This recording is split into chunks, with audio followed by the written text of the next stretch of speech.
बिस्मिल्लाहिर्रहमानिर्रहीम। जबीन लाइब्रेरी में आपको खुश आमदीद कहते हैं। एक उकाब और एक उल्लू में दोस्ती हो गई। उकाब बोला, भाई उल्लू, अब तुम्हारे बच्चों को कभी नहीं खाऊंगा, मगर ये तो बताओ कि इनकी पहचान क्या है। कहीं ऐसा ना हो कि किसी दूसरे परिंदे के बच्चों के धोखे में ही खा जाऊं। उल्लू ने जवाब दिया, भला ये भी कोई मुश्किल बात है। मेरे बच्चे सब परिंदों के बच्चों से ज़्यादा खूबसूरत हैं। इनके चमकीले पर देखकर तुम एक ही नज़र में पहचान जाओगे। और उकाब ने उल्लू की बात काट कर कहा, बस बस, मैं समझ गया।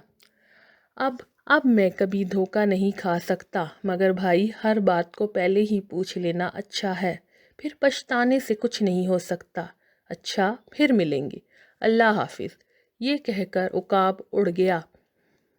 दूसरे दिन उकाब शिकार की तलाश में इधर उधर उड़ रहा था कि इसे एक ऊंचे दरख्त की शाख पर किसी परिंदे का घोंसला नजर आया।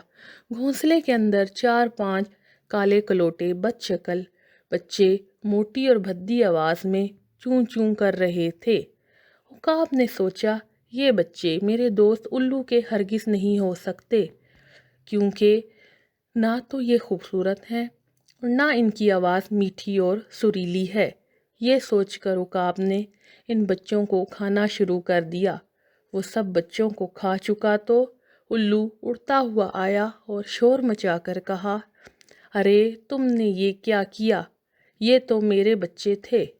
उकाब घबराकर उड़ गया। एक चमगादड़ ने जो पास ही उड़ रही थी, इसने उल्लू से कहा, इसमें उकाब का कोई कसूर नहीं, सारी गलती तुम्हारी है। जो कोई किसी को धोखा देकर अपनी असलियत छुपाने की कोशिश करता है, इसका यही अंजाम होता है।